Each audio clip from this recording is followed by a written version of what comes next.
Israeli ও মার্কিন নেতারা জানিয়েছেন ইরানের বিরুদ্ধে চলমান সামরিক লড়াই আরও কয়েক সপ্তাহ ধরে চলতে পারে। মার্কিন প্রেসিডেন্ট ডোনাল্ড ট্রাম্পের নেতৃত্বাধীন যুক্তরাষ্ট্র বলছে এটা কোনো সমস্যাই নয়, কারণ যুক্তরাষ্ট্রের সামরিক সক্ষমতা দীর্ঘ সময়ের যুদ্ধ চালানোর মতোই শক্তিশালী। তবে ইসরায়েলের জন্য পরিস্থিতি ভিন্ন। গাজায় গণহত্যা চালানোর পর তারই বিশাল খরচ, লেবানন ও সিরিয়ায় যুদ্ধ বা আক্রমণ ও ইরানের সঙ্গে আগের ধাপের সংঘাত, সব মিলিয়ে দেশটি এরই মধ্যে ক্লান্ত।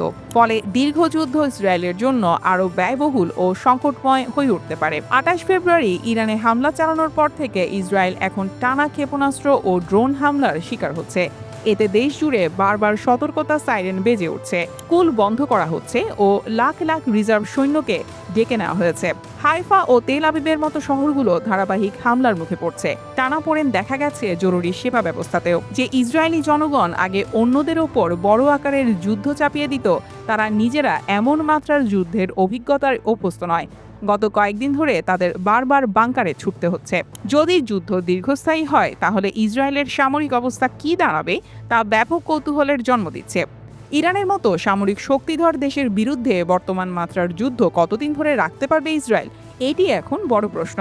তবে যুক্তরাষ্ট্র ও ইউরোপের মতো মিত্রদের সহায়তা পাওয়া ইসরায়েলের প্রতিরক্ষা ব্যবস্থা ক্লান্ত হওয়ার আগেই ইরানের প্রতিরক্ষা ব্যবস্থা ক্লান্ত হয় কিনা সে প্রশ্ন উঠছে। প্রতিরক্ষা বিশ্লেষকরা আল জাজিরাকে জানিয়েছেন, যুদ্ধের প্রথম ৩ দিনে ইরান ইসরায়েলের দিকে ২০০টিরও বেশি ব্যালিস্টিক ক্ষেপণাস্ত্র নিক্ষেপ করেছে। তুলনা হিসেবে বললে ১২ দিনের যুদ্ধে তারা মোট ৫০০ ক্ষেপণাস্ত্র ছুঁড়েছিল। প্রতিটি ক্ষেপণাস্ত্র প্রতিহত করতে ইসরায়েলকেও একটি প্রতিরক্ষা রকেট ছুটতে হয়। এটি ইসরায়েলের সামর্থ্যের চেয়েও বেশি। যুক্তরাষ্ট্র সাহায্য না করলে এখন পর্যন্ত ইসরায়েল আকাশ সীমার নিয়ন্ত্রণ হারাত। ইসরায়েলের ৩ ধরনের প্রতিরক্ষা ব্যবস্থা রয়েছে: আয়রন ডোম, যা স্বল্প পাল্লার রকেট প্রতিহত করে; ডেভিডস স্লিং, যা মাঝারি পাল্লার রকেট ও ক্রুজ ক্ষেপণাস্ত্র প্রতিরোধ করে; এবং অ্যারো 2 ও অ্যারো 3, যেগুলো ব্যালিস্টিক ক্ষেপণাস্ত্র প্রতিরোধ করতে পারে। ইসরায়েল কখনোই জানায় না তাদের কাছে কত সংখ্যক ইন্টারসেপ্টরে মজুত আছে। তবে ১২ দিনের যুদ্ধে দেশটি ইন্টারসেপ্টর স্বল্পতায় পড়েছিল। এর মানে দীর্ঘ যুদ্ধ হলে একই মাত্রার প্রতিরক্ষা বজায় রাখা কঠিন হয়ে যাবে। তখন ইসরায়েলকে ইন্টারসেপ্টর রেশনিং করতে হবে। সামরিক ও রাজনৈতিক স্থাপনা রক্ষায় অগ্রাধিকার দিতে হবে। এতে বেসামরিক হতাহতের ঝুঁকি বাড়বে। ইসরায়েলি ও মার্কিন সূত্রের বরাত দিয়ে সামরিক বিশ্লেষক হামজা আক্তার আল জাজিরাকে বলেন, ইরান ২০২৫ সালের জুনের যুদ্ধের পর থেকে প্রতি মাসে প্রায় ১০০ ব্যালিস্টিক ক্ষেপণাস্ত্র উৎপাদন করছে। অর্থাৎ তেহরানের বড় ধরনের মজুদ এরই মধ্যে তৈরি হয়ে গেছে। তবে আক্তার মনে করেন, ইরানের সামর্থ্য শুধু ক্ষেপণাস্ত্রের সংখ্যা দিয়ে মাপা যায় না।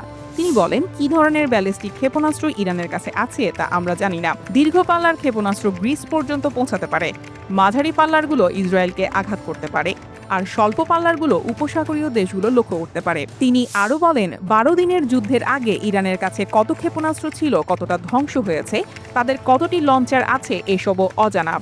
লঞ্চার না থাকলে হাজার ক্ষেপণাস্ত্র থাকলেও তা কাজে লাগে না। এটি অনেকটা রাইফেল ছাড়া গুলি থাকার মতো। এর বাইরে প্রায় ২ বছরের টানা যুদ্ধে ইসরায়েলের অর্থনীতি নাজুক হয়ে পড়েছে। সব মিলিয়ে যুদ্ধে দীর্ঘস্থায়ী হলে ইসরায়েল ব্যাপক বিপাকে পড়বে বলেই অভিমত বেশিরভাগ বিশ্লেষকের।